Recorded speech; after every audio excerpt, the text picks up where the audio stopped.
الشيطان الرجيم.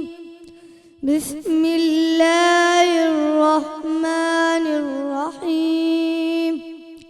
وإذ قال الله يا عيسى ابن مريم أأنت قلت للناس اتخذوني من دون الله قال سبحانك ما يكون لي أن أقول ما ليس لي بحق إن كنت قلته فقد علمته تعلم ما في نفسي ولا أعلم ما في نفسك إنك أنت علام الغيوب. ما قلت لهم إلا ما أمرتني به أن اعبدوا الله ربي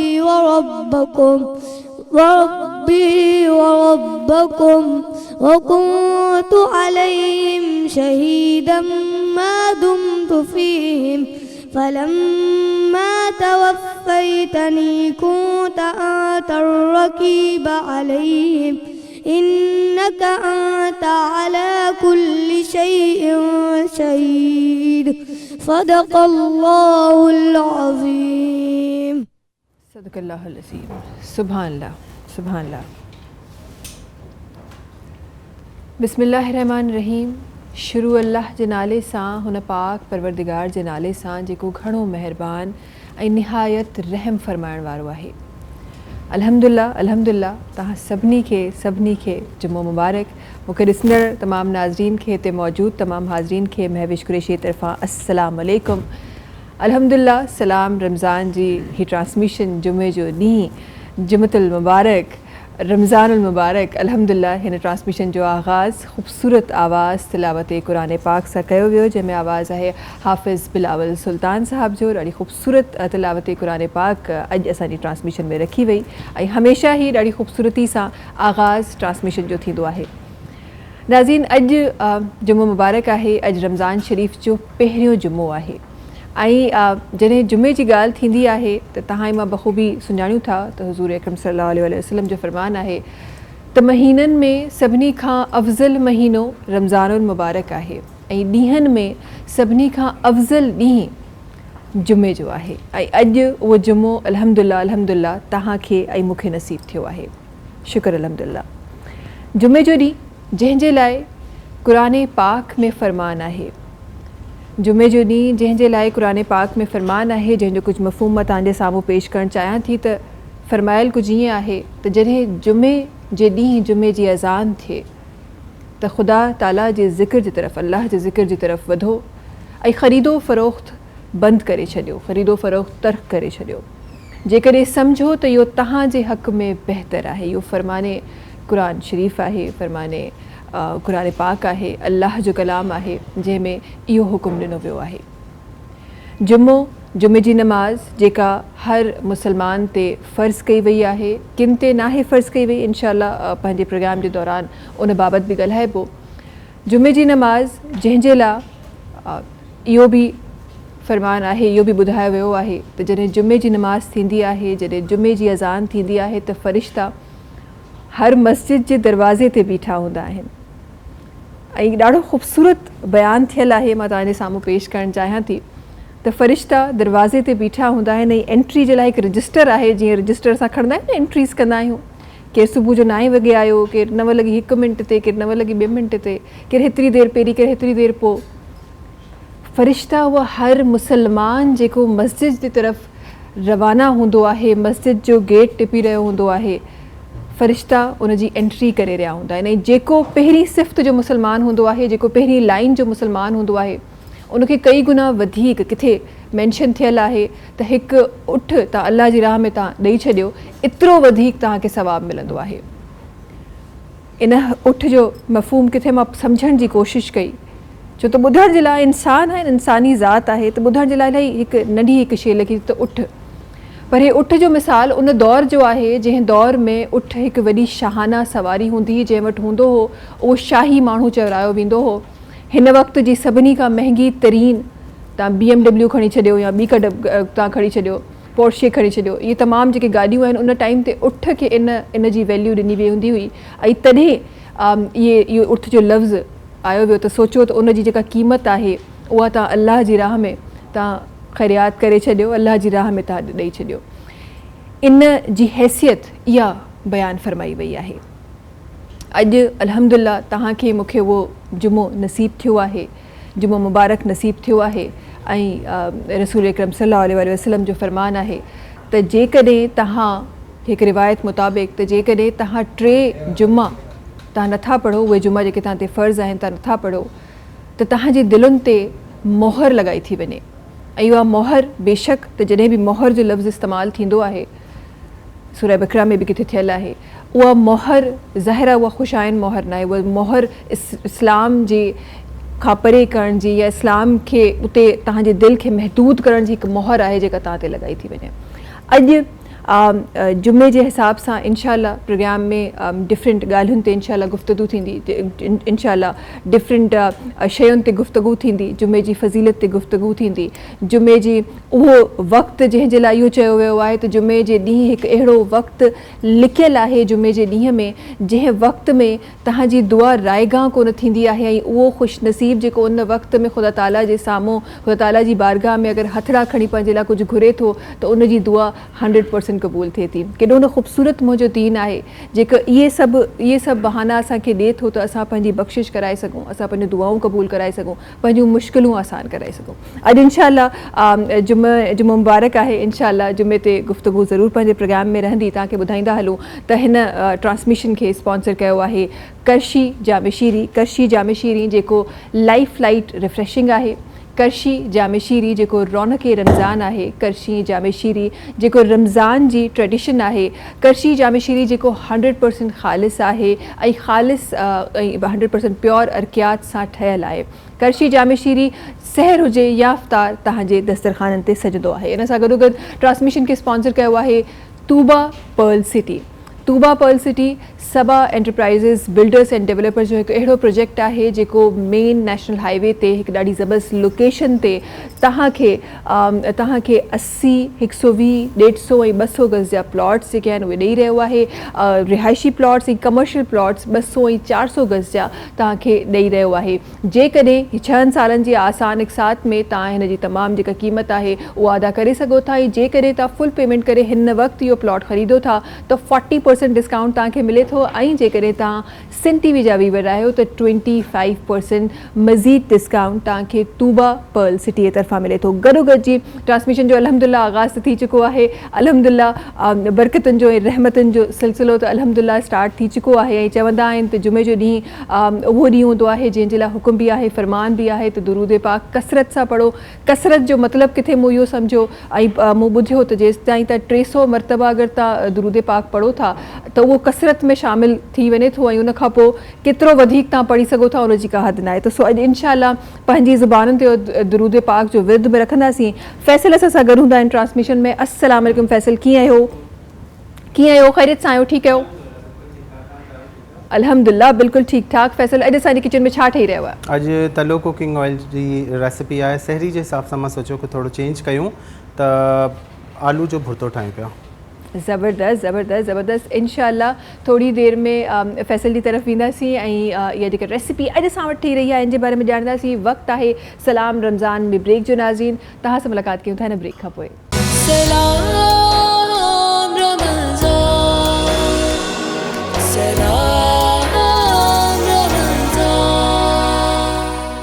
सलाम रमज़ान सां गॾु हिकु दफ़ो ॿीहर तव्हां सभिनी जे साम्हूं हाज़िर। ट्रांसमिशन में असांखे कुझु ख़ूबसूरत आवाज़नि जॉइन कयो आहे जंहिंमें आवाज़ आहे हुमैरा माजिद साहिबा जी।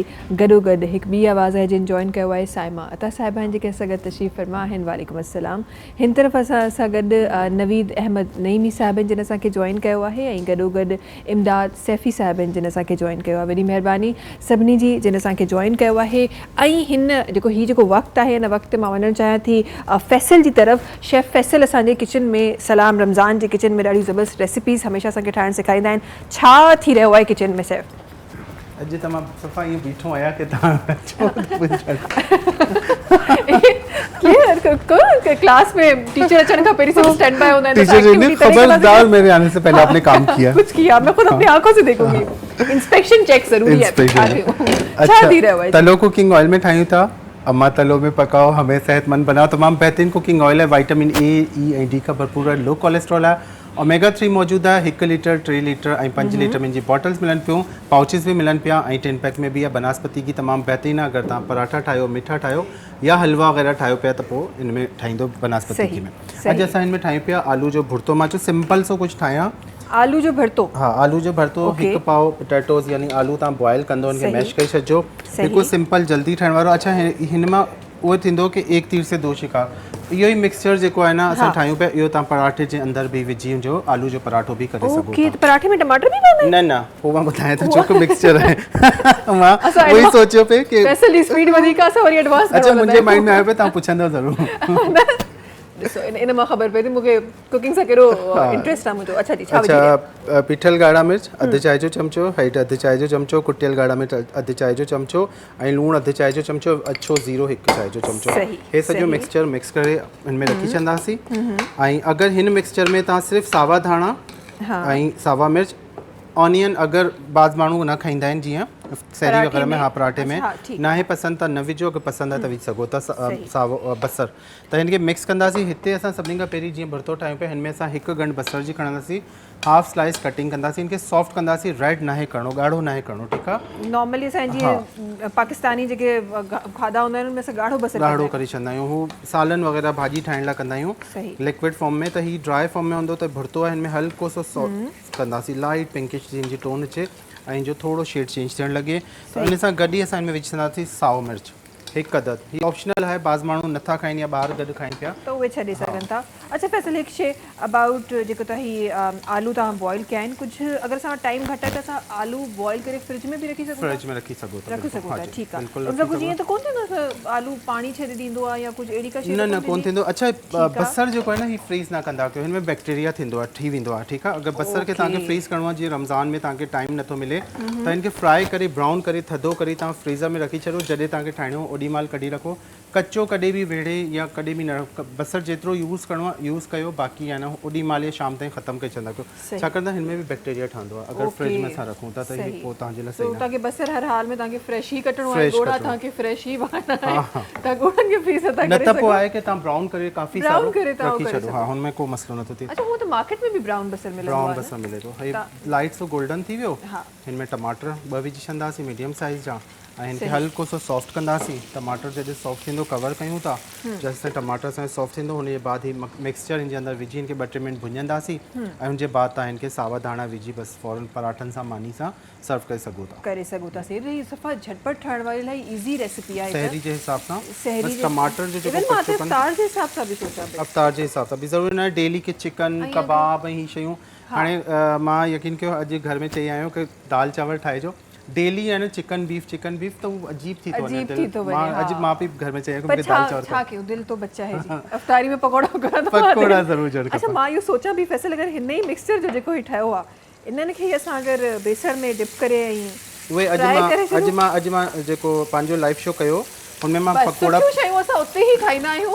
हिन सलाम रमज़ान में सुठी शयूं न ठाहींदा, हुनमें मां 8 क़िस्म जा पकोड़ा ठाहिया आहिनि त हिन जा बॉल्स ठाहिया हुआ ऐं बेसण जे बैटर में रोज़ो न ट्रे के ना भई पूछो सभिनी खां हेॾा वॾा थी वई। अच्छा, हे थी वियो, बसि हिनखे विझूं था, हे सॉफ्ट थी वियो, हिनखे विझी ऐं मिक्स करे दम ते लॻाई था छॾूं।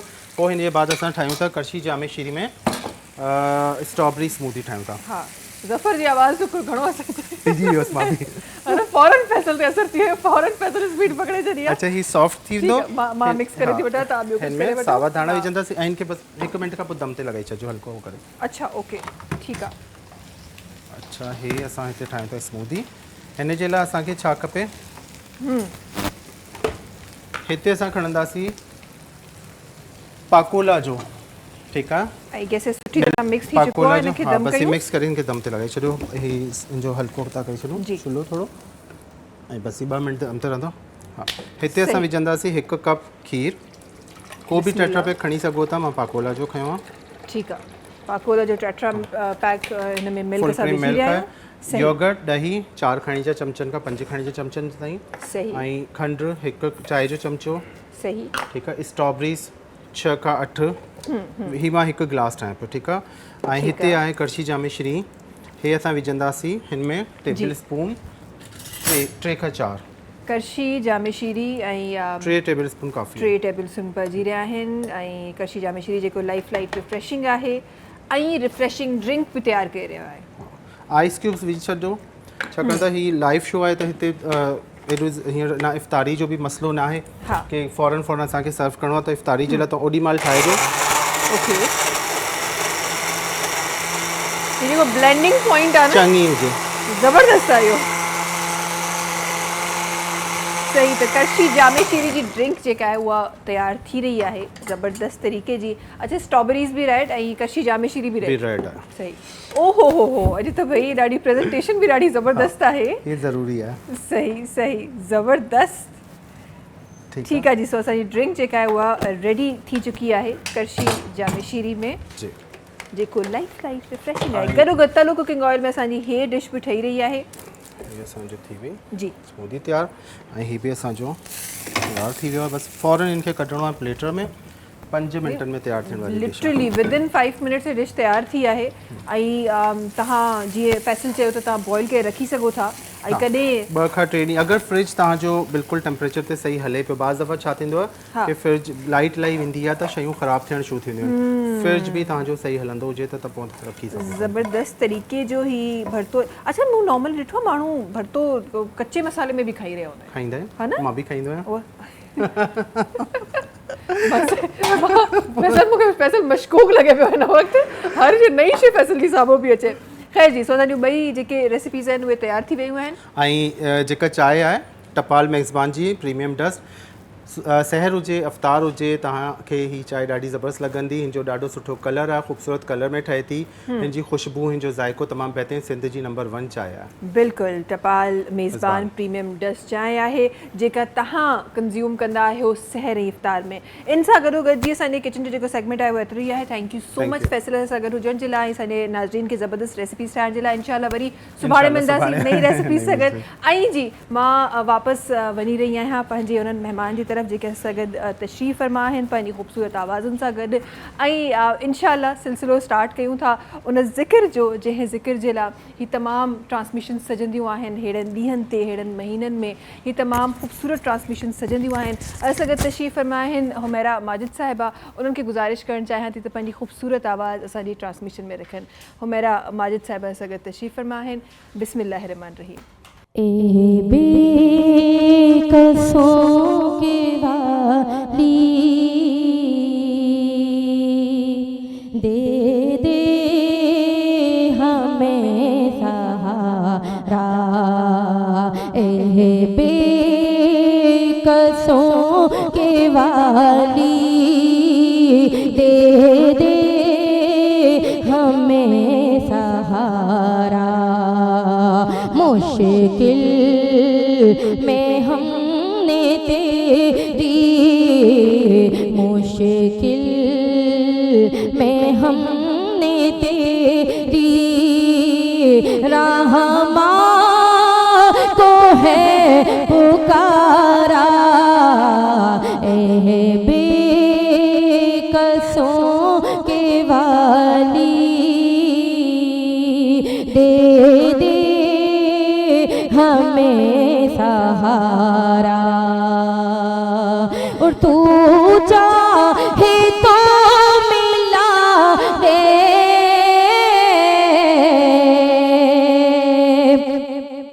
बिछड़े हुए दिलों को मौला तू चाहे तो मिला दे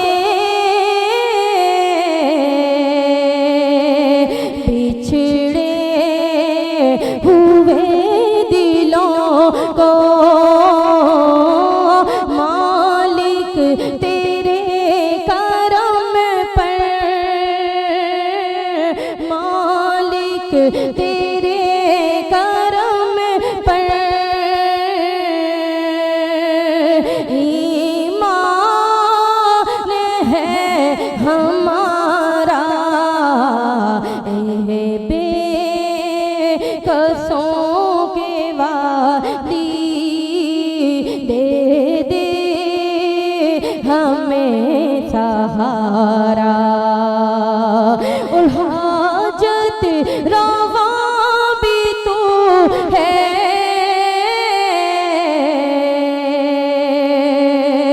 मुश्किल कुशा भी तू है मौला, हाजत रवा भी तू है,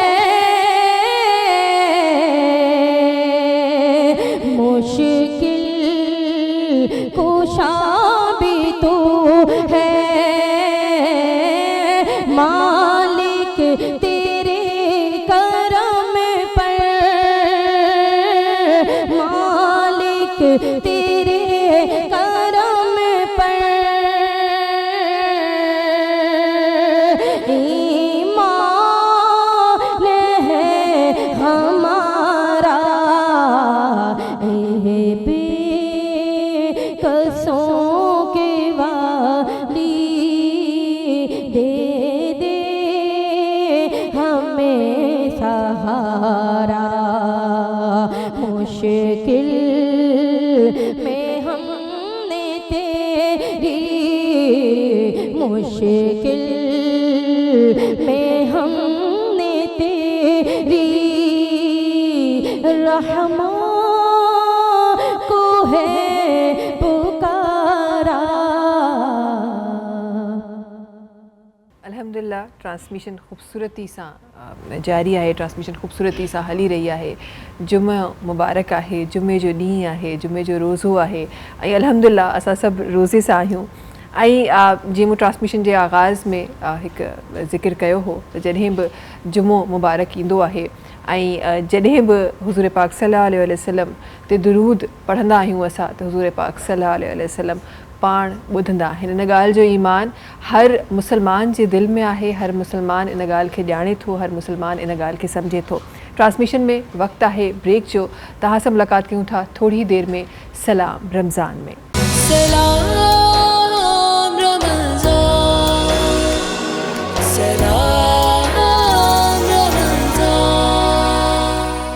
सलाम रमज़ान सां गॾु हिकु दफ़ो ॿीहर तव्हां सभिनी साम्हूं हाज़िर। अल्हम्दुलिल्लाह अल्हम्दुलिल्लाह ही जुमे जा उहे घड़ियूं जेके आहिस्ता आहिस्ता विछड़ी रहियूं आहिनि असां खां।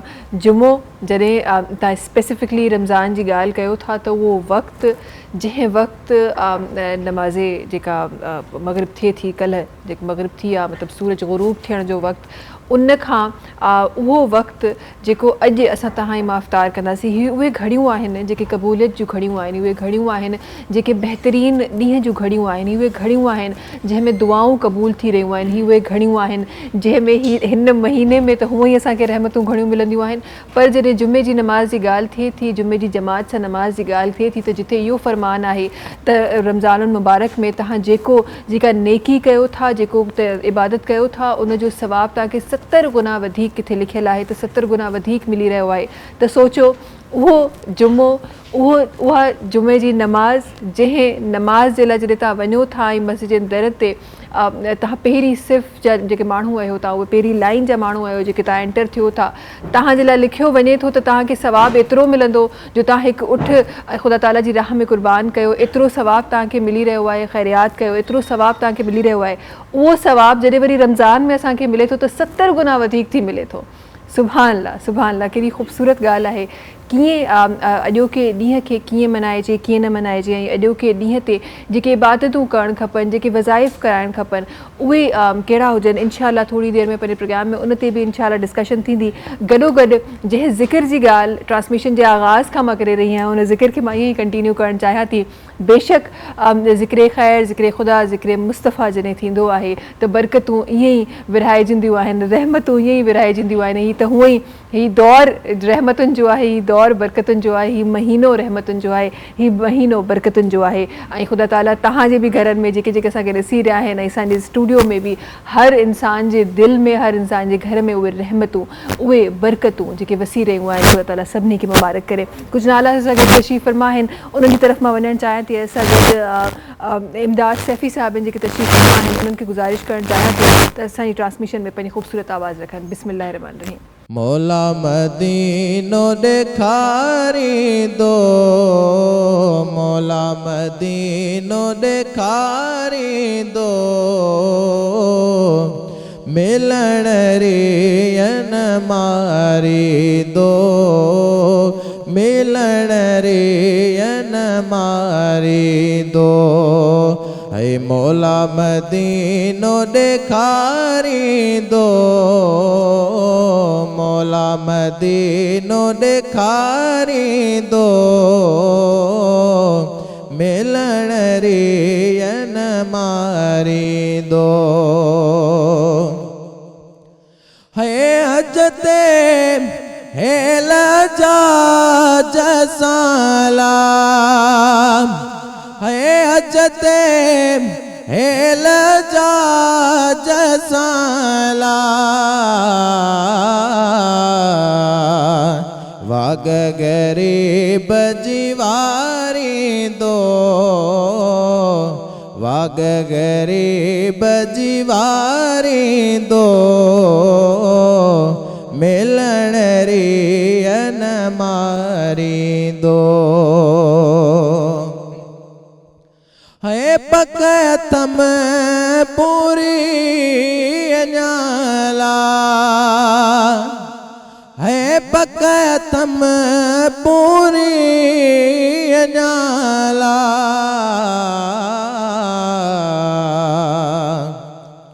अंदर आजिज़ ठारींदो अंदर आजिज़ ठारींदो मिलण रियन मारींदो ऐ मौला मदीनो ॾेखारींदो मौला मदीनो ॾेखारींदो मिलण रियन मारींदो ओ गुलाम नबी गमटा रखे अला है गुलाम नबी गमटा रखे अला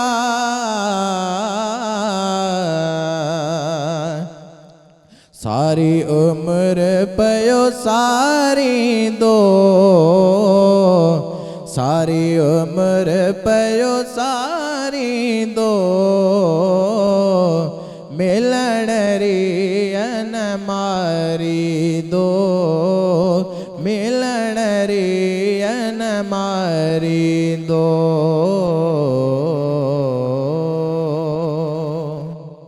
जुमे जो ॾींहुं आहे ही मुबारक ॾींहुं आहे मुबारक घड़ियूं आहिनि अल्हम्दुलिल्लाह खोड़ सारियूं रिवायतूं आहिनि जेके तव्हां ऐं मां अक्सर पढ़ंदा आहियूं अक्सर यादि रहिजी वेंदियूं आहिनि हिकु रिवायत हिन ॻाल्हि ते जंहिं ॻाल्हि जी असां अल्हम्दुलिल्लाह ॻाल्हि करे रहिया आहियूं हिकु रिवायत ॿी मूंखे यादि आई मुंहिंजो दिलि चयो तव्हां सां शेयर कजे आई एम श्योर तव्हां पढ़ी हूंदी हिकु दफ़ो ॿीहर उनखे रिवाइज़ कराइणु चाहियां थी त ही वो ॾींहुं आहे जुमो मुबारक हूअं ई वॾी फज़ीलत रखे थो जुमो मुबारक आम ॾींहंनि में ईंदो आहे तॾहिं हिकु वॾो ॾींहुं आहे पर वरी जॾहिं रमज़ानुल मुबारक में जुमो मुबारक अचे थो त हिकु रिवायत मुताबिक़ हिन ॾींहं जी जेको हर हिकु लम्हो आहे हर हिकु घड़ी आहे उन हर हिकु लम्हे में हर हिकु घड़ी में लखे माण्हुनि खे बख़्शो वञी रहियो आहे लखे माण्हुनि खे माफ़ कयो पियो वञे सुभान अल्लाह सुभान अल्लाह हू त गफ़ूरुर रहीम आहे चवंदा आहिनि न त बख़्शण खे अचे त ख़बर नाहे केतिरा मुस्लमान बख़्शे छॾे ख़बर नाहे केतिरा माण्हू बख़्शे छॾे केतिरनि इंसाननि खे जहन्नम जी बाह खां निजात करे छॾे पर ही उहे घड़ियूं आहिनि जंहिं वक़्तु हिन वक़्तु भई ख़बर नाहे त हिन वक़्तु कंहिंजो नालो अची रहियो आहे कंहिंजी बख़्शिश थी रही आहे कंहिंखे मुआफ़ कयो पियो वञे सुभान अल्लाह ही उहे घड़ियूं आहिनि जेके असांखे ज़ाया न करणु खपनि ही उहे घड़ियूं आहिनि जिन में असांखे उहे इबादतूं करणु खपनि जिन खां असां माज़रत सां पर आम ॾींहंनि में परे हूंदा आहियूं पर ही महीनो ईंदो आहे एटलीस्ट इन महीने में असां पंहिंजी प्रैक्टिसिस में उहे इबादतूं आणे सघूं था हिन महीने में असां पंहिंजी प्रैक्टिसिस में उहे दुआऊं शामिलु करे सघूं था जंहिंजो कॾहिं वक़्त जो बहानो करे कॾहिं ॿियनि शयुनि जो बहानो करे जंहिंखां असां परे थी वेंदा आहियूं ही वो महीनो आहे जंहिं महीने में एटलीस्ट इन महीने में पंहिंजी आदत ठाहियूं ऐं इहा इन ॻाल्हि जी गारंटी मां तव्हांखे ॾेई सघां थी बिकॉज़ इन जी इम्प्लीमेंटेशन मां पाण ते कई आहे। जॾहिं तव्हां का शइ पंहिंजी प्रैक्टिस में आणणु शुरू कंदा आहियो ऐं तव्हां दिलि सां उहा ॻाल्हि शुरू कंदा आहियो, कंदा था शुरू हिन महीने में आहियो पर उन जो असरु सॼे साल रहंदो आहे ऐं जॾहिं उहो असरु फेड आउट थियणु शुरू थींदो आहे तॾहिं हिकु दफ़ो ॿीहर ख़ुदा ताला तव्हांखे हीउ महीनो तव्हांजे नसीब में ॾेई छॾींदो आहे ताकी तव्हां वराए सां उन्हनि इबादतुनि में, उन्हनि दुआउनि में, उन्हनि प्रैक्टिसिस में, उन्हनि इस्लामी ॻाल्हियुनि में, उन दीन जी ॻाल्हियुनि में तव्हां हिकु दफ़ो ॿीहर तव्हां मशगूल थी वञो। कुझु ॿियूं आवाज़ सां गॾु तशरीफ़ फरमा आहिनि। सिलसिलो ज़िक्र जो बि मां चाहियां थी त ईअं ई जारी सारी रहे सघत। नवीद अहमद नईमी साहब तशरीफ़ फरमा आहिनि जिन खे गुज़ारिश करणु चाहियां थी त असांजी ट्रांसमिशन में पंहिंजी ख़ूबसूरत आवाज़ रखनि। बिस्मिल्लाह रहमान रहीम। शहादत जो पढ़ाईंदो रसूलुल्लाह, सचो कलमो शहादत जो पढ़ाईंदो रसूलुल्लाह। मरण जे वक़्तु ईमान सां, मरण जे वक़्तु ईमान सां लॾाईंदो रसूलुल्लाह, सचो कलमो शहादत जो पढ़ाईंदो रसूलुल्लाह। आहियां बदकार ऐं बेकार नाहे को अमल मूं वटि, आहियां बदकार ऐं बेकार नाहे को अमल मूं वटि। इन्हीअ दुश्वार रस्ते तां, इन्हीअ दुश्वार रस्ते तां उकारींदो रसूलुल्लाह, सच्चो कलमो शहादत जो पढ़ाईंदो रसूलुल्लाह। तव्हांजी हिकु नज़र सां सभु ॾुखड़ा दूर थी वेंदा, तव्हांजी हिकु नज़र सां सभु ॾुखड़ा दूर थी वेंदा। क़बर जी भीड़ सख़्तीअ खां, क़बर जी भीड़ सख़्तीअ खां बचाईंदो रसूलुल्लाह, सचो कलमो शहादत जो पढ़ाईंदो रसूलुल्लाह। पंहिंजे हर अब्द वटि आका क़बर में पाण ख़ुदि ईंदा, पंहिंजे हर अब्द वटि आका क़बर में पाण ख़ुदि ईंदा। कयल इक़रार पंहिंजनि सां, कयल इक़रार पंहिंजनि सां निभाईंदो रसूलुल्लाह, सचो कलमो शहादत जो पढ़ाईंदो रसूलुल्लाह। मरण जे वक़्तु ईमान सां, मरण जे वक़्तु ईमान सां लॾाईंदो रसूलुल्लाह, सचो कलमो शहादत जो पढ़ाईंदो रसूलुल्लाह। सुभान अल्लाह, सुभान अल्लाह, माशाल्लाह माशाल्लाह। ख़ूबसूरत ज़िक्र जो सिलसिलो जारी आहे। मदीने शरीफ़ जो ज़िक्र ट्रांसमिशन में थियो आहे। रसूल अल्लाह सल्लल्लाहु अलैहि वसल्लम जो ज़िक्र त हमेशह असांजी ज़ुबानुनि ते हूंदो आहे। असां ख़ुशनसीब आहियूं त उन हस्ती जा उम्मती आहियूं, असां ख़ुशनसीब आहियूं। ऐं यकीन कयो त हीउ जेको कुझु अॼु मूंखे दुनिया में नज़र अची रहियो आहे, हीउ जेको कुझु नाइंसाफ़ियुनि जो दौरु नज़र अची रहियो आहे, ज़ुल्मनि जो, जबरनि जो दौरु असांखे नज़र अची रहियो आहे, यकीन कयो त सिर्फ़ रसूल अल्लाह सल्लल्लाहु अलैहि वसल्लम जे उम्मती हुजण जे करे हीअ उम्मत अॼु बि हिन ज़मीन ते आहे। हिस्ट्री जॾहिं पढ़िजे थी त नज़र अचे थो खोड़ सारियूं रिवायतूं जॾहिं पढ़जनि थियूं नज़र अचे थो त क़ौमूं आयूं ऐं इन्हनि ई प्रैक्टिसिस जे करे उहे तबाह थी वियूं। अॼु तव्हां ई मां साह खणे रहिया आहियूं त सिर्फ़ु उन हस्ती जे करे, जंहिं हस्ती जे मोहब्बत में ही काइनात क़ाइमु थी आहे। वक़्तु आहे ब्रेक जो, तव्हां सां मुलाक़ात कयूं था सलाम रमज़ान में हिन ब्रेक खां पोइ। सलाम रमज़ान, सलाम रमज़ान। सलाम रमज़ान सां गॾु हिकु दफ़ो ॿीहर तव्हांजे साम्हूं हाज़िर। असांखे हिन ट्रांसमिशन में हिन वक़्तु जॉइन कयो आहे हिकु रूहानी स्कॉलर आहिनि, तर्जमान ग्रुप 61 आहिनि, मिसिस शाह साहिबा जिन असांखे जॉइन कयो आहे। अस्सलाम वालेकुम, भलीकार। ट्रांसमिशन में ایم شور کہ بڑی شدت کے انتظار کے بعد آپ پہنچی ہیں اس کرسی پر. خیریت سے پہنچ گئی آپ؟ ٹھیک ہیں؟ طبیعت ٹھیک ہے؟ انشاءاللہ تھوڑی دیر میں گفتگو کا آغاز ہوگا. کچھ بن مہمان بھی کے جوائن کیا ہوا ہے. ایسا کہ جوائن کیا ہوا ہے محبوب علی لولائی قاسمی صاحب ہیں جن کے جوائن کیا ہوا ہے. پان شکارپور کا تشریف کھڑی آیا ہیں. گلوگل سعود احمد قادری صاحب ہیں جن کے جوائن کیا ہوا ہے. پان جیک باباد کا سفر کہہ رہے ہیں. میرے خیال سب سے پہلے تو آج کیونکہ جمعہ ہے اور وقت بہت مختصر سا رہ گیا ہے اس ٹرانسمیشن کا, میں چاہتی ہوں کہ میرا علم تو بڑا محدود ہے, مجھے ایسا لگتا ہے کہ میرا علم تو بہت محدود ہے. آپ کے لفظوں میں جمعۃ المبارک کی اور ماشاءاللہ آج پھر رمضان کا جمعہ, اس کی فضیلت میں چاہتی ہوں کہ آپ کے لفظوں میں بیان کی جائے. بسم اللہ الرحمن الرحیم. الصلاۃ والسلام علیک یا رسول اللہ وعلی آلک و اصحابک یا حبیب اللہ. کروڑوں درود و سلام حضور اہل بیت اطہار پر کہ ان جیسے اشخاص دنیا میں نہیں. آپ کی ٹرانسمیشن کو مبارکباد دیتی ہوں کہ ماشاءاللہ ہر سال کی طرح ہر سال جو ہے اس بار بھی آپ نے محفل سجائی اور دیگر محفلیں بھی سجاتے رہتے ہیں. اور ماشاءاللہ آج جو ہے رمضان المبارک کا پہلا جمعہ ہے, تو اپنی جو ہے بات کی آغاز میں دعا سے کرنا چاہتی ہوں کہ اللہ تعالیٰ رمضان المبارک میں پہلے جمعے کو اللہ تعالیٰ ہم سب کے لیے اور امت مسلمہ کے لیے رحمت کا باعث بنائے. اس کی تمام تر رحمتیں, برکتیں, عافیتیں, عظمتیں ہم تمام کے نصیبوں میں مقدر فرمائے. جمعۃ المبارک اگر عام دنوں میں بھی ہو تو وہ دنوں کا سردار ہے. جناب رسول خدا صلی اللہ علیہ وسلم نے فرمایا کہ جس طرح سے ایک قوم اور قبیلے پہ ایک سردار ہوتا ہے, اسی طریقے سے دنوں کا جو سردار ہے وہ جمعۃ المبارک ہے. اور اللہ کریم اپنے کسی بھی بندے کو کبھی بھی محروم نہیں رکھتا.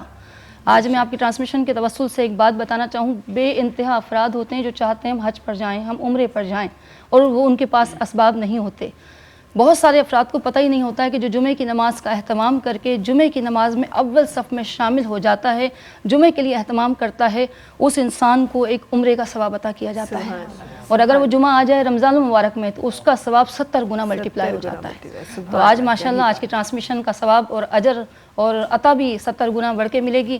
اور اس دن میں جو نیکی کی جائے اس کو ملٹیپلائی بائی 70 گنا زیادہ اس کا ثواب دیا جاتا ہے. جمعے کے دن جو نکاح ہوتا ہے, رسول خدا صلی اللہ علیہ وسلم نے فرمایا کہ اس کی زندگی میں خیر اور لوگوں سے زیادہ شامل ہوتی ہے. جمعے کے دن جس بچے کی پیدائش ہوتی ہے اس کو باعث مبارک کہا جاتا ہے.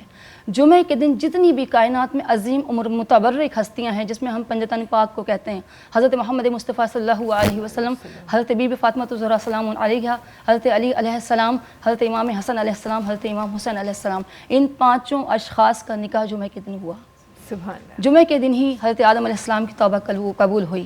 جمعے کے دن ہی حضرت نوح علیہ السلام کی کشتی کو کنارہ ملا. جمعے کے دن ہی موسیٰ علیہ السلام کو فرعون سے نجات ملی.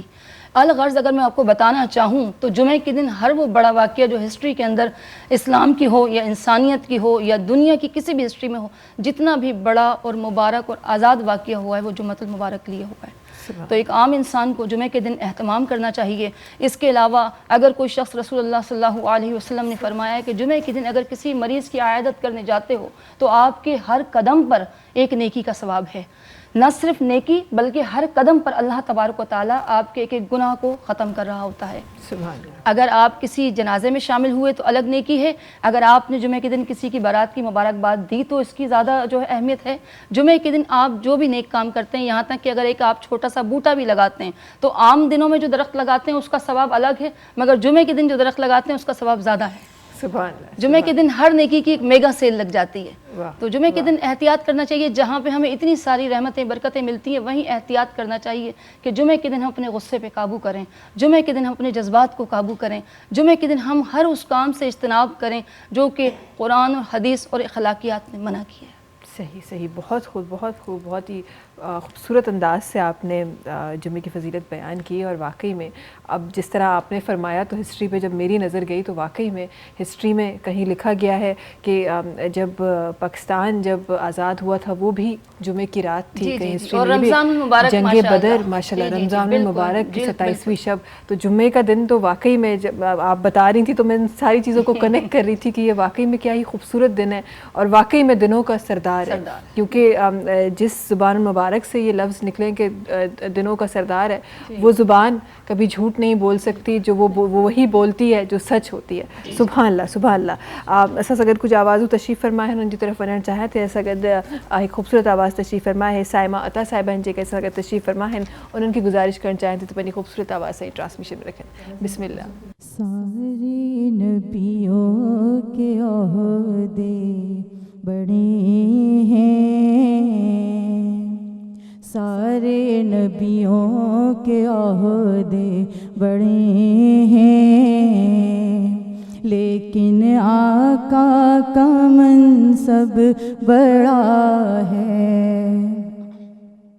वो इमाम सफ़े अंबिया हैं, वो इमाम सफ़े अंबिया हैं, उनका रुतबा बड़ों में बड़ा है। कोई लफ्ज़ों में कैसे बता दे उनके रुतबे की हद है तो क्या है। कोई लफ्ज़ों में कैसे बता दे उनके रुतबे की हद है तो क्या है।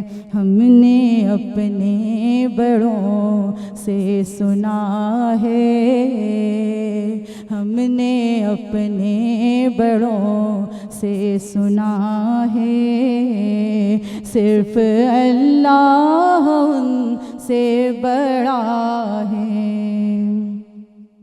मुस्तकिल उनकी चौखट अता हो,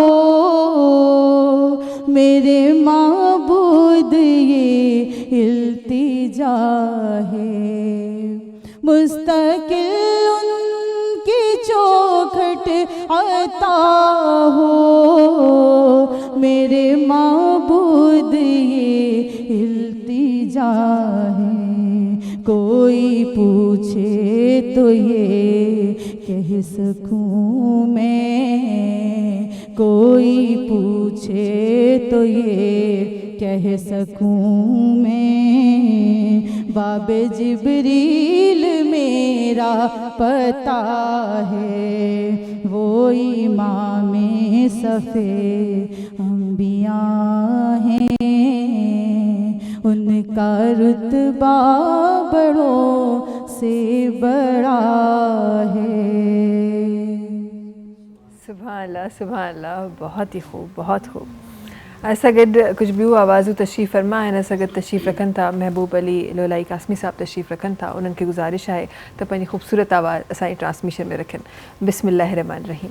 केड़ा कह बिन जेड़ा है, केड़ा कह बिन जेड़ा, आयो वध में वध बदकार, आयो वध में वध बदकार, सब चिंबिड़ल आयूं यार। हुजूर ज दामन में, हुजूर ज दामन में, सोने हुजूर ज दामन में, कहड़ा कहड़ा कहड़ा कह बिन जेड़ा, आयो वध में वध बेकार, पो बिच बिड़ल आयूं यार। हुजूर ज दामन में, हुजूर ज दामन में, आहे ताज धणी इहा तो मुँह बल्कि सभिनी कई तस्दीका, वाह लजपाल मुहम्मद मिणनी लजपालन खेली का, वाह लजपाल मुहम्मद मिणनी लजपालन खेली का। छॾ पिनदन खे पेनार, छॾ पिनदन खे पेनार, अचु देर न कर दिलदार। हुजूर ज दामन में, सोने हुजूर ज दामन में, कहड़ा कह बिन जेड़ा, आयो वध में वध बदकार, पो बिच बिड़ल आयूं यार।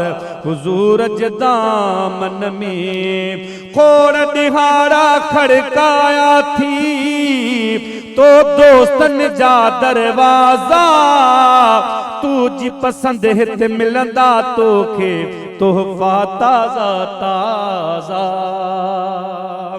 खोड़ दिहाड़ा खड़काया थी, तो गैरन जा दरवाजा, तू जी पसंद हिते मिलंदा तोखे तोहफ़ा ताज़ा ताज़ा हीअ अहिड़ी या दरबार हीअ अहिड़ी या दरबार और वो पहुँच त बेड़ा पार हुजूर जे दामन में हुजूर जे दामन में कहिड़ा कंहिं बिन जहिड़ा आयूं वध में वध बदकार सभु चिंबिड़ियल आहियूं यार सुणे हुजूर जे दामन में मोहब्बत वारनि जे काणे महबूब ई काफ़ी आहे हाजी गुलाम नबी शक नाहे रसूल शाफी आहे मोहब्बत वारनि जे काणे महबूब ई काफ़ी आहे हाजी गुलाम नबी शक नाहे रसूल शाफी आहे घुली खुशी जिया हो बुकार घुली खुशी जिया हो बुकार सब दाखिल थो दरबार हुजूर जे दामन में हुजूर जे दामन में कहिड़ा कंहिं बिन जहिड़ा है कहिड़ा कंहिं बिन जहिड़ा आयूं वध में वध बेकार ओ पो बि चिंबिड़ियल आहियूं यार हुजूर जे दामन में हुजूर जे दामन में सुणे हुजूर जे दामन में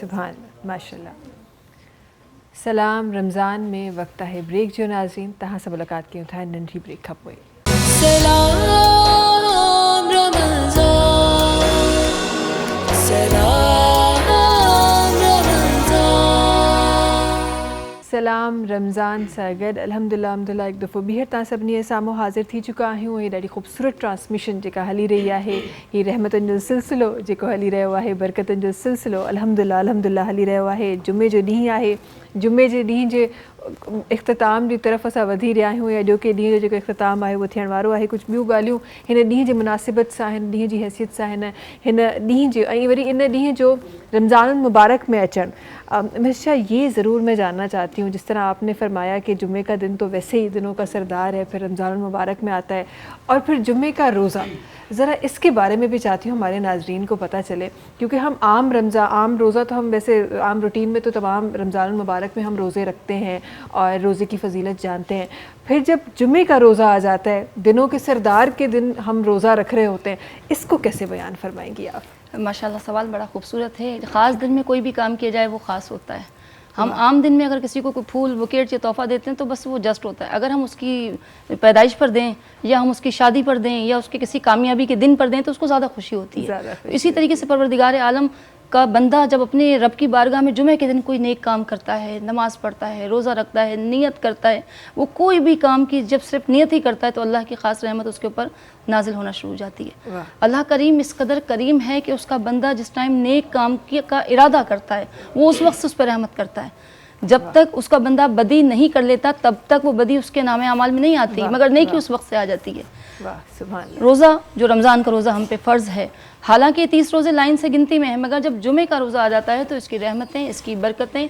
इसकी आज़ादियाँ यानी जहन्नुम से कितने सारे लोग आज़ाद किए जाते हैं कितनों की मग़फ़िरत होती है कितने वालिदैन को नहीं पता होता उनके बच्चे जब नेक अमाल कर रहे होते हैं तो उसका सवाब उनकी कब्रों में जाता है कितने बच्चों को ये नहीं पता होता कि हम जो नमाज में रब्बि जअलनी मुक़ीमस्सलात व मिन ज़ुर्रियती रब्बना व तक़ब्बल दुआ पढ़ रहे हैं इसका अजर हमें तो हमें हमारे मरहूमीन को भी जा रहा है उनकी भी मग़फ़िरत हो रही है जिस टाइम तरावी के लिए जुमे के दिन कोई खड़ा होता है जुमेरात की रात खड़ा होता है उसकी रहमतें बरकतें आफ़ियतें मुनफरिद होती हैं तो जुमे के दिन आम दिन में हम सदका खैरात करते हैं उसका सवाब ज़्यादा होता है तो आपने सवाल किया जुमे के रोज़े का तो इसकी रहमतें 70 से जब मल्टीप्लाई करते हैं तो तब मिलती हैं काश कि हमें इसका एहसास हो कि अल्लाह ताला ने हमें हमारी ज़िंदगी में दोबारा रमज़ान दिया इस बात को मैं कोट करूँगी हज़रत अली अलैहिस्सलाम की एक बात से कि मौला कायनात फरमाते हैं अगर उम्मत मुस्लिमा को अल्लाह ने अगर रहम ना करना होता तो उम्मत मोहम्मदिया के लिए 2 चीज़ें ना कभी ना देता یعنی امت محمدیہ پہ اتنی فضیلتیں ہیں، اگر اس کو جہنم سے آزاد نہ کرنا ہوتا تو دو چیزیں کبھی نہ دیتا،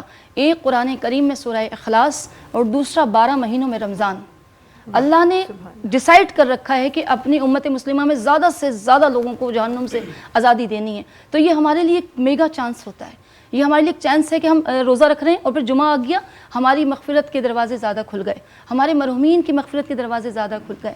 قرآن کریم نے خود بتا دیا نا کہ وَمَا الْحَيَاةُ الدُّنْيَا إِلَّا مَتَاعُ الْغُرُورِ، کہ جو دنیا کی سامان ہے، عیش و عشرت ہے، فقط ایک دھوکہ ہے، آپ ایک خیال میں ہیں کہ یہی زندگی ہے، اصل زندگی ہماری جو ابدی زندگی ہے وہ مرنے کے بعد ہے۔ انسان جیتا ایسے ہے جیسے کبھی مرنا نہیں ہے، اور جب مرا ہوا ہوتا ہے تو ایسے لگتا ہے جیسے کبھی جیا ہی نہیں تھا۔ تو ہمیں ان دنوں کی خاصیت کو سمجھنا چاہیے، اپنے بچوں کو سمجھانا چاہیے۔ ہم سحری، افطاری یا افطار کے بندوبست کو رمضان نہ سمجھیں، بلکہ ایک دوسرے کی ہدایت کو سمجھیں، ایک دوسرے کے لیے گائیڈ لائن بنیں۔ سب سے پہلے ہم اپنے کریکٹر سے ثابت کریں، کیونکہ دیکھیں اسلام اور قرآن کوئی بات نہیں ہے جو کر کے دکھا دی جائے، اسلام عمل ہے۔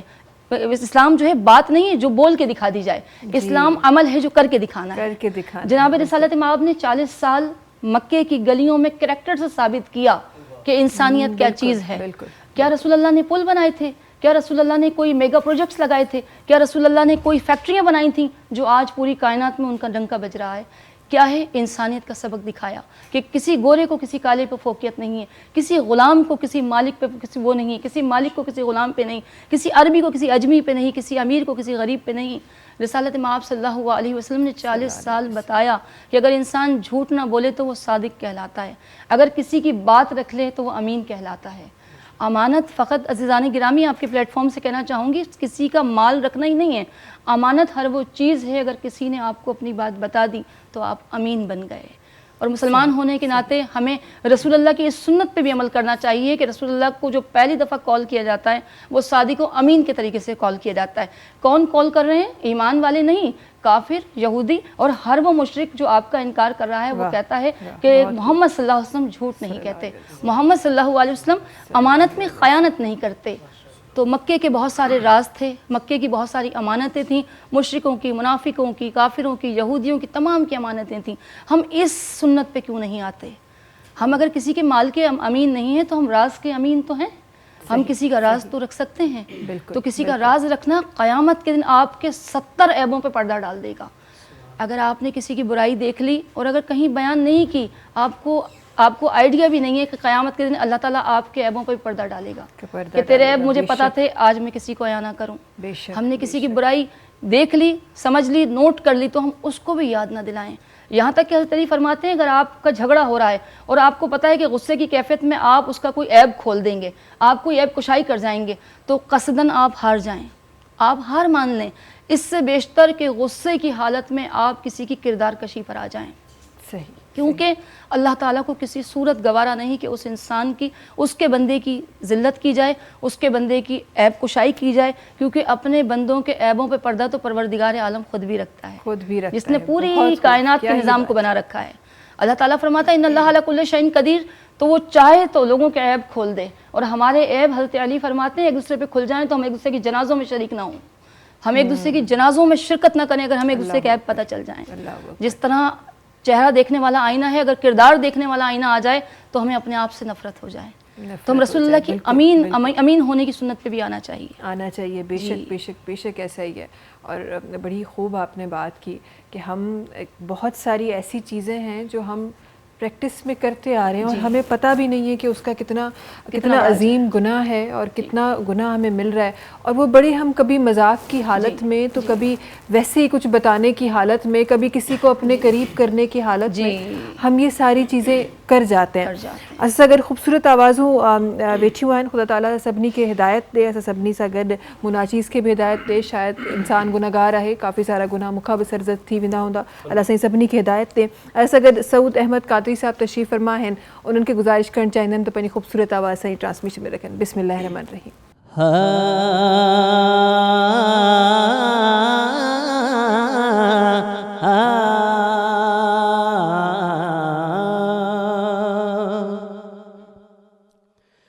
مجھا سائیں مدینے وارا،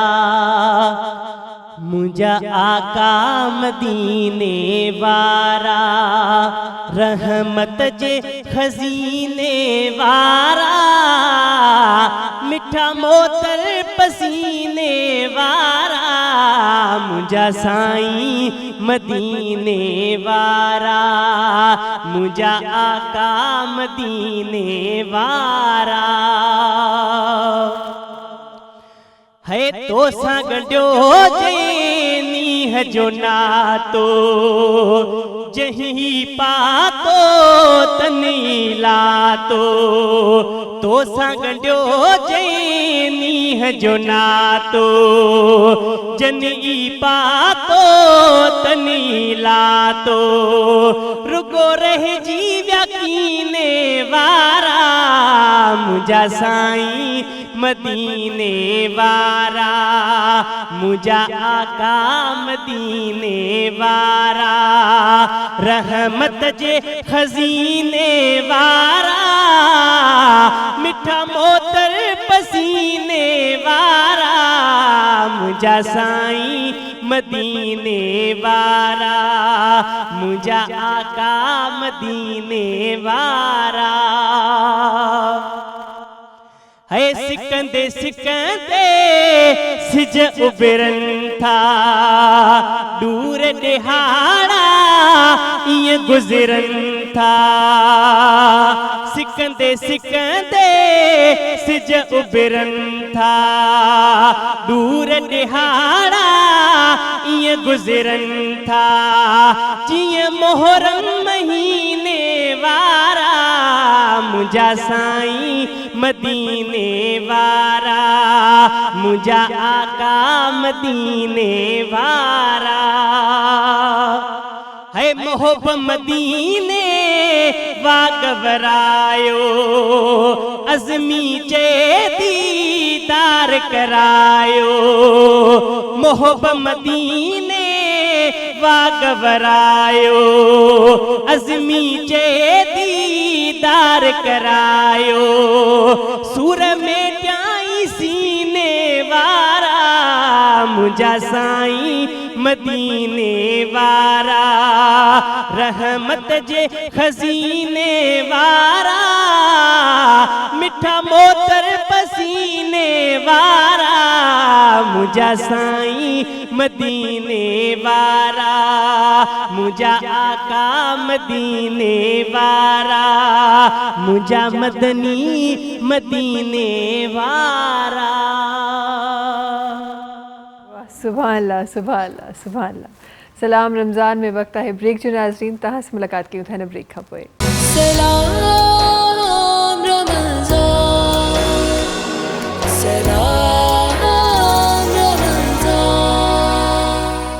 सलाम रमज़ान सगद एक दफ़ो ॿीहर तव्हां सभिनी साम्हूं हाज़िर ऐं ही ट्रांसमिशन अल्हम्दुलिल्लाह अॼु जुमे जो ॾींहुं ॾाढी ख़ूबसूरत ट्रांसमिशन असां कोशिशि कई त असां ॾाढी ख़ूबसूरत ट्रांसमिशन तव्हां ताईं पहुचाए सघूं। हिन ट्रांसमिशन में हिकु ॿी आवाज़ असांखे जॉइन कयो आहे तारिक अली चारण साहिबनि जिन असांखे जॉइन कयो आहे। इंशाल्लाह थोरी देरि में हिननि जी आवाज़ बि पंहिंजी ट्रांसमिशन में रखबी। गॾोगॾु अॼु जुमे जो ॾींहुं आहे रमज़ान शरीफ़ आहे ऐं मिसिस शाह जो साथ आहे असां सां। मां ज़रूर चाहियां थी त हम अक्सर हमारे लोग बड़ी परेशानी में होते हैं, बड़े परेशान होते हैं, डिफरेंट जगहों पे डिफरेंट तौर तरीके देख रहे होते हैं कि अपने परेशानी को किसी तरह वो ख़त्म कर सकें। लेकिन फिर मैं जब अपनी दीन को देखती हूँ तो मुझे नज़र आता है कि हमारे दीन का तो कहते हैं कुरान पाक का हर एक लफ्ज़ जो है वो शिफा है और कुरान पाक की हर एक आयत शिफा है। उन वज़ाइफ़ की तरफ आना चाहती हूँ मैं जो हमारी ज़िंदगी में आम जो ज़िंदगी है उसकी रवानगी में जो मसाइल हमें दरपेश हैं उनकी आसानी के लिए अगर कोई वज़ाइफ़ हम अपने नाज़रीन तक पहुँचा सकें। बिल्कुल देखिए, सबसे पहले तो मैं वो बात करूँगी कि जो मल्टीपल मतलब एक ही वजीफ़ा अगर बहुत सारे मसाइल पे काम करता हो, उसमें बेरोज़गारी भी है, उसमें बे औलादी भी है, उसमें घरेलू फसादात भी हैं, बहुत सारी जो है बंदिश के मामलात भी हैं। अगर हम इन तमाम चीज़ों को एक साथ रखें, उसमें कुछ बीमारियां भी होती हैं जी। हम हर बीमारी के लिए एक अलग वजीफ़ा बताने के बजाय अगर हम बहुत सारे problems all problem one solution की तरफ आ जाएं तो ज़्यादा बेहतर रहेगा। और इसका जवाब मैं इमाम हुसैन अलैहिस्सलाम से दूंगी कि उनकी बारगाह में जब कोई बेरोज़गार आता तो आप कहते कि आप इस्तग़फ़ार का विर्द करो, कोई बे औलाद आता तो आप कहते हैं कि आप इस्तग़फ़ार का विर्द करो। अगर किसी की फसल غلہ صحیح نہیں اتارتی اور صحیح اناج نہیں بن پاتا اور اس کسی کی فصل اس کو برکت نہیں دے پاتی، تب بھی آپ اس کو کہتے کہ آپ استغفار کرو. کسی کے اگر جانوروں کا ریوڑ اگر بچے نہیں پیدا ہوتے یا ریوڑ بڑا نہیں ہوتا یا برکت نہیں ہوتی، آپ اس کو بھی کہتے استغفار. الغرض بے شمار مسائل کے سوالات جب آپ کی بارگاہ میں آتے تو استغفار کرتے. ایک بار آپ کے اصحاب میں سے کسی نے پوچھا کہ یا امام میں 30 سال سے آپ کی خدمت میں ہوں، کیا استغفار کے سوا کوئی اور حل نہیں ہے کہ جو کسی بھی مسئلے کے لیے کرا جائے؟ تو آپ نے فرمایا کہ سورہ نوح کی آیت نمبر 11 قرآن کریم کی 10 صورتوں میں اللہ تبارک و تعالی ہمیں ہمارے مسائل کا خود حل دیتا ہے. کیا فرما رہا ہے کہ تم مجھ سے استغفار کرو گے میں تمہیں بیٹوں سے نوازوں گا. یعنی اگر کسی کو اولاد نرینہ کی خواہش ہے تو وہ استغفار کرے گا، اور اگر تمہیں اولاد کی خواہش ہے تو تم مجھ سے رجوع کرو، مجھ سے استغفار کرو، میں تمہیں اولاد سے نوازوں گا. میں تمہارے کھیت، غلہ، اناج، تمہارے ریوڑ اور تمہارے کھیتوں پہ ہونے والی برسات میں تمام کو عطا کروں گا اگر تم مجھ سے رجوع کرو گے. اور اللہ تک اپنی بات پہنچانے کا سب سے آسان اور چھوٹا طریقہ ہے استغفر اللہ. حضرت امام حسین علیہ السلام قرآن کریم کی 11 صورتوں سے حوالہ دیتے ہوئے فرماتے ہیں کہ انسان کے ساتھ جو بھی مسئلہ ہو، اگر وہ فقط استغفر اللہ استغفر اللہ استغفر اللہ، وظیفہ تو بہت دور کی بات ہے، اگر ہم ورد پہ ہی آ جائیں اپنے فاضل اوقات میں، دوران سفر، دوران کام کاج، دوران ہم کوئی بھی ایسی کرتے ہو جس ٹائم ہمارا مطلب وقت خالی جا رہا ہوتا ہے، اس میں ہم استغفر اللہ استغفر اللہ استغفر اللہ پڑھنا شروع کر دیں تو ہمیں بے روزگاری سے بھی جان چھوٹے گی، بے برکتی سے بھی جان چھوٹے گی، ہمارے بہت سارے مسائل کا حل ہوگا، ہماری ذہنی، جسمانی، روحانی پرابلم کا ایک سلیوشن ملے گا استغفر اللہ پڑھنے سے. بہت استغفار پڑھنے سے ہوتا کیا ہے؟ استغفار پڑھنے سے اللہ رب العزت کو اپنے بندے پہ پیار آتا ہے. جس طرح ہم اچھے موڈ میں اپنی ماں سے کوئی خواہش منا لیتے ہیں کہ آج امی کا موڈ، ماما کا موڈ اچھا ہے یا بابا کا موڈ اچھا ہے، اسی طریقے سے اللہ کا بندہ جب اپنے رب سے استغفر اللہ کرتا ہے تو اللہ کو اپنے بندے پہ پیار آتا ہے. لاجک یہ ہے اس میں. تو جتنے بھی مسائل ہوں، اگر آپ کسی سفر پہ بھی ہوں، سفر میں تنگی ہے، اگر آپ کسی بیماری میں ہوں یا آپ کا کوئی مریض ہے اور آپ اس کے اٹینڈنٹ ہیں، اسپتال کے مسائل ہیں، آپ کو کسی بھی شعبے کے مسائل ہیں، آپ دوران انتظار اس چیز کو چیک کیجیے گا اور اس چیز کو کیش کیجیے گا، آزمائیے گا اس چیز کو کہ ہم اگر سفر کے دوران استغفار پڑھیں ہمارا سفر آسان، ہم دوران علاج استغفر اللہ پڑھیں ہمارا علاج آسان، ہمارا کوئی پروسیس ہے، ہمارا کوئی پروگرام چل رہا ہے، ہمارا کوئی منصوبے پہ عمل ہو رہا ہے، ہم اس کے دوران استغفار چند بار بھی پڑھیں گے تو راستے بن جاتے ہیں، راستے بن جاتے ہیں. بہت خوب. تو استغفر اللہ کی عادت کو اپنا لیجئے. وظیفہ تو ایک آپ مخصوص حالت میں، مخصوص نشست میں، مخصوص جگہ پہ جائیں گے. تو رمضان میں آسانی دوں کیونکہ اللہ کے نبی نے فرمایا کہ امت میں آسانیاں بانٹو. ہم وظائف بات کی بات ہے، ہم صرف فقط ورد پہ بھی آ جائیں استغفر اللہ تو ہماری جو موسمیات کی تبدیلی ہے اس میں بھی کافی آسانی ہوگی، ہمارے حالات میں بھی آسانی ہوگی اور ہمارے حال میں بھی آسانی. انشاءاللہ. بہت شکریہ، بہت شکریہ. پروگرام اختتام کی طرف آئی ہوں ایسا، اور باتیں اتنی خوبصورت ہو رہی ہیں کہ دل نہیں کر رہا آج اللہ حافظ کہنے کا، لیکن کیا کریں، یہ وقت ہی محدود وقت ہے جے کو تاکہ مکھے ملے تو جے محدود وقت میں اساں دین کے اسا سمجھی سگوں تھا، اسا بدھی سگوں تھا، اسا پڑھی سگوں تھا. آخر میں ویندے ویندے تام سبنی کے ایک دفعہ بہر یاد کرائیں ہندم تو ٹرانسمیشن کے اسپانسر کیا ہوا ہے کرشی جامع شیری. کرشی جامع شیری جو لائف لائٹ ریفریشنگ ہے. کرشی جامع شیری رونق رمضان ہے. کرشی جامع شیری رمضان کی ٹریڈیشن ہے. کرشی جامع شیری خالص ہے، 100% پیور ارکیات سے ٹھہل ہے. کرشی جامع شیری نہ صرف تہاں جی مشروبات میں بلکہ تہاں جی ڈیزرٹس جی ٹاپنگس میں بھی استعمال تھیندو ہے. کرشی جامع شیری جوں پنجوں ڈرنکس بھی بخوبی اساں دسترخانن تے سجندیوں ہیں، جن میں کرشی لیمنیڈ بھی ہے، کرشی جامع شیری وتھ لیمن بھی ہے، دودھ جامع شیری بھی ہے. کھوڑ سارا اڑا بیا بھی مشروبات ہیں، کھوڑ ساری اڑی بھی ڈیزرٹس ہیں جے اساں کرشی جامع شیری سے گڈ ٹھہندیوں ہیں. ان سے گڈو گڈ وجن کا پہری ماہی ایک ننढो تحفو جو کرشی جامع شیری کی طرفا ہے ماں پنجی اجوکی آयल مہمان کے ॾियणु चाहियां थी. मिसिस शाह सां गॾु आहिनि और ये छोटा सा तोहफ़ा करशी जाम शीरी जो कि लाइफ लाइट रिफ्रेशिंग है. ज़रा सा भारी मैं रख देती हूँ, ज़रा भारी है. इन सां गॾो गॾु असांजी हमेशह हिकु रिवायत रही आहे त जेके महिमान अचनि था असां उन्हनि मां कंहिंखे कुझु ॾेई सघूं. ही जेका ॾियण ऐं वठण जी रिवायत आहे हिकु दुनियावी रिवायत आहे. आपकी तरफ आना चाहूँगी. ये जो जिम्मेदारी है बड़ी भारी जिम्मेदारी है, ये मैं ख़ुद नहीं उठा सकती. मिसेस शाह ये ज़िम्मेदारी मैं आपको दे रही हूँ कि जिनकी आवाज़ें हमने अपने आज ट्रांसमिशन में सुनी हैं और जिनको हमने समझा है उनमें से किसी एक आवाज़ को करशी जाम शीरी का गिफ्ट हैम्पर जाएगा. किन को देना चाहेंगी आप? माशाल्लाह, आपने तो मुझे जो है वो मुश्किल में डाली, क्योंकि माशाल्लाह जितनी भी आवाज़ें अभी अदा की तो सुनी नहीं है मैंने, मगर कहते हैं जिस तरह कोई चीज़ बांटो तो बच्चों से शुरू करो, तो अब इधर बच्चे तो नहीं है तो इधर बुजुर्गों का ख्याल रखा जाए। मैं कहूँगी कि साईं की तरफ जाए। हमारे बुजुर्ग वो कहते हैं ना कि जब आप बुजुर्गी की तरफ जा रहे हो तो आप बच्चे बन जाते हैं। तो हम वो सोच के बहुत शुक्रिया तहां जी तरफ वेंदो करशी जामे शीरी जो गिफ्ट हैम्पर करशी जामे शीरी जेको लाइफ रिफ्रेशिंग आहे। इन सां गॾोगॾु जी ट्रांसमिशन खे स्पॉन्सर कयो आहे Tooba Pearl City. Saba enterprises builders and developers जो ही प्रोजेक्ट आहे जेको मेन नेशनल हाईवे ते तव्हांखे ॾाढी ज़बरदस्त लोकेशन ते तव्हांजे ख्वाबनि जे घर जी ताबीर करे रहियो आहे।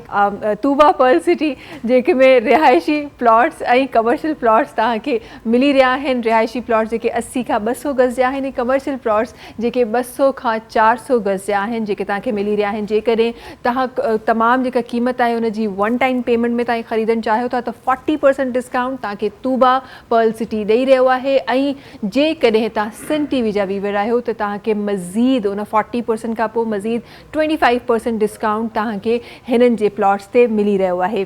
वरी महिरबानी असां तव्हां सां गॾु जेके बि असांजा महिमान हज़रात आहिनि असां सां गॾु जेके असांजूं भेनरियूं गॾु हुयूं तव्हां सभिनी जी वॾी महिरबानी असांजी ट्रांसमिशन में जुड़ण जी ऐं असांजी ट्रांसमिशन खे मज़ीद ख़ूबसूरत ठाहिण जी। नाज़रीन अलविदा जो वक़्तु आहे पर वञण खां पहिरीं असां गॾु तारिक अली चारण साहिब तशरीफ़ फरमाए हुननि जी आवाज़ इंशाअल्लाह पंहिंजी ट्रांसमिशन में रखंदासीं ऐं तव्हां सां मुलाक़ात कंदासीं करशी जामे शीरी जे दस्तरखान ते। असांखे इजाज़त ॾींदा। बिस्मिल्लाहिर्रहमानिर्रहीम। ओ सोणी सोणी सूरत वारो सोणो नबी सरदार आ। ओ सोणी सोणी सूरत वारो सोणो नबी सरदार आ। आहे असांखे साह खां प्यारो मिठड़ो मोहम्मद आहे भलारो नबियन जो सरदार वा। सोणी सोणी सूरत वारो सोणो नबी सरदार आ। सोणी सोणी सूरत वारो सोणो नबी सरदार आ। ओ वक्त भलो थई दाई घली मां तो वट आयो पाण करीमा। तो वट आयो पाण करीमा। वक्त भलो थई दाई घली मां तो वट आयो पाण करीमा। तो वट आयो पाण करीमा। मौला मिलायो नूर नज़ारो।